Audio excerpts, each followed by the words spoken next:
राहुल गांधी द्वारा विदेशी धरती से भारतीय संस्थाओं पर किए जा रहे हमलों को लेकर भाजपा ने पलटवार किया है। बीजेपी ने कहा कि राहुल गांधी ने भारत के लोकतंत्र, संसद, राजनीतिक व्यवस्था और भारत की जनता समेत न्याय व्यवस्था और सामरिक सुरक्षा जैसे सभी मसलों और मुद्दों का अपमान किया है। इस बीच संसद को लेकर दिए गए राहुल के बयान पर राज्यसभा के उपसभापति ने भी राहुल के आरोपों को निराधार बताया है।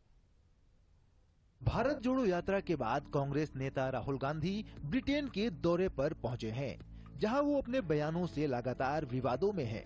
सोमवार को लंदन में हाउस ऑफ पार्लियामेंट कॉम्प्लेक्स में ब्रिटिश सांसदों के बीच दिए गए राहुल के बयान पर बीजेपी ने राहुल पर करारा पलटवार किया। बीजेपी के वरिष्ठ नेता रविशंकर प्रसाद ने कहा कि राहुल गांधी जी ने लंदन में अपने भाषणों में भारत के लोकतंत्र, संसद, राजनीतिक व्यवस्था और भारत की जनता समेत न्याय व्यवस्था और सामरिक सुरक्षा सभी का अपमान किया है।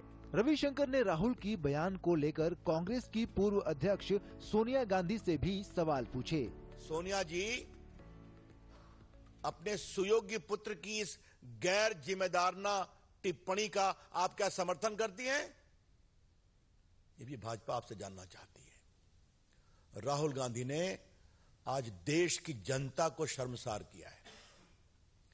132-33 करोड़ जनता को, जिसको भारत के लोकतंत्र पर गर्व है, जिसको अपनी क्षमता पे गर्व है कि किसी को भी बदल सकते हैं, उनके बारे में बातें कही हैं, ये बहुत दुर्भाग्यपूर्ण है। देश के लोकतंत्र में विदेशी ताकतों के हस्तक्षेप से जुड़े राहुल गांधी के बयान पर भी बीजेपी ने करारा वार किया और कहा कि हम किसी विदेशी ताकत के भारत में आंतरिक हस्तक्षेप को लेकर विरोधी रहे हैं। सरकार किसी की भी हो, हम कभी किसी विदेशी ताकत का भारत में आंतरिक हस्तक्षेप को लेकर मुखर विरोधी रहे हैं और भाजपा तो इसकी बहुत ही ज्यादा सशक्त रूप से विरोधी है।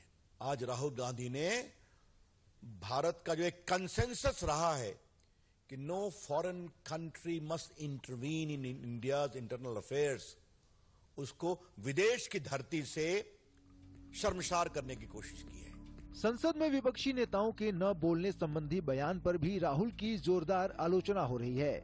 राज्यसभा के उपसभापति हरिवंश ने भी कहा है कि उन्होंने सदन में ऐसा कभी नहीं देखा। नितांत असत्य, बेबुनियाद, आधारहीन, nothing can be more false than this.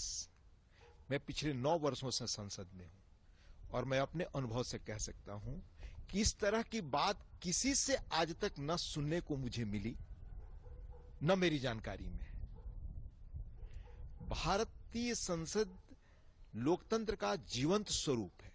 1952 से जिन परंपराओं, जिन नियमों, जिन ट्रेडिशंस, जिन व्यवस्थाओं के तहत संसद चलती रही, आज भी उन्हीं के तहत चल रही है। राष्ट्रीय स्वयंसेवक संघ के बारे में राहुल की टिप्पणी पर भी बीजेपी के तमाम नेताओं ने राहुल को खरी खोटी सुनाई है। चाहे राहुल गांधी जी हो, कोई भी हो, सुबह से रात तक सरकार को गाली देते रहते हैं, मोदी जी को गाली देते रहते हैं और जो सबसे ज्यादा बोलते हैं वही बोलते हैं कि बोलने नहीं दिया जा रहा है। देश को दुनिया में बदनाम करना, देश के अच्छे संगठनों को दुनिया में बदनाम करना, ये कांग्रेस का फैशन बन गया है।